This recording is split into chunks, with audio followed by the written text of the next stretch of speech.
ตามเส้นตามขานี่อยู่ตามเส้นนี้เทน้ำหนักมาทางนี้ตามเส้นนี้ตามเส้นมีน้ำหนักไปช้าๆอย่างงอขาตามตั้ง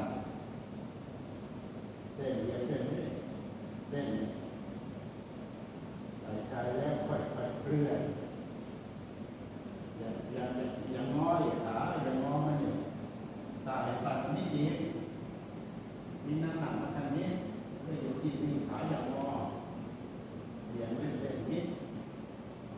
อย่างงอขาให้ทำให้ตรงเนี่ยใส่ใจแล้วค่อยๆเคลื่อนมาทางนี้หยุดอย่าก้าวไว้ที่เดิมมีน้ำหนักมาทางนี้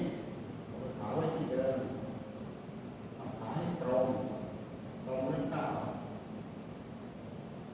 อย่าไปแค่ก้าวไปวางหายใจแล้วค่อยๆเคลื่อนหยุดแล้วก็ก้าวสบายๆอย่างงอขาเวลาก้าววางเท้าเสร็จแล้วงอทำให้ตรงใส่ใจแล้วค่อยๆเคลื่อนแต่ถ้าไปดูอย่างงอขาหน้าขาก็ไว้ที่เดิมก่อนแล้วก็น้ำหนักลงไว้ทางนี้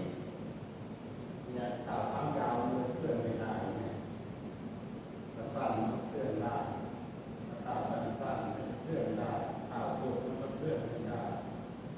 ทิ้งน้ำหนักไว้ทางนี้ก้าวสั้นๆอย่างงอก้าวเสร็จแล้วก็หายใจแล้วค่อยๆเคลื่อนตื่นแล้วหยุดก้าวสั้นๆก้าวเสร็จแล้วยืดขาให้ตรงหายใจแล้วค่อยๆเคลื่อนยืดขาให้ตรงทุกด้านยืดให้ตรงหายใจแล้วค่อยๆเคลื่อนหยุดก้าวสั้นๆยืดขาให้ตรงหายใจแล้วค่อยๆเคลื่อนตื่นแล้วหยุดก้าวสั้นๆยืดขาให้ตรงอย่างงอก็งอขายืดลอยแขนแข็งมือไปจับหลังนี่ทิ้งน้ำหนักมานี่เรียนไม่เรียนนี่ทิ้งน้ำหนักมานี่ดูที่นี่เนี่ยขาสั้นๆทิ้งน้ำหนักไปสบายๆหนักขึ้นไหมขึ้นไหมดูที่นี่เรียนไม่เรียนนี่เอาออกนี่ใส่ใจแล้วค่อยๆเคลื่อนนิดๆก้าวเรื่อยๆยาวไปใส่ใจแล้วค่อยๆเคลื่อนเป็นนิดๆหยุดมันเหยียดเท้าเงี้ยเหยียดสบายๆเท้าเหยียด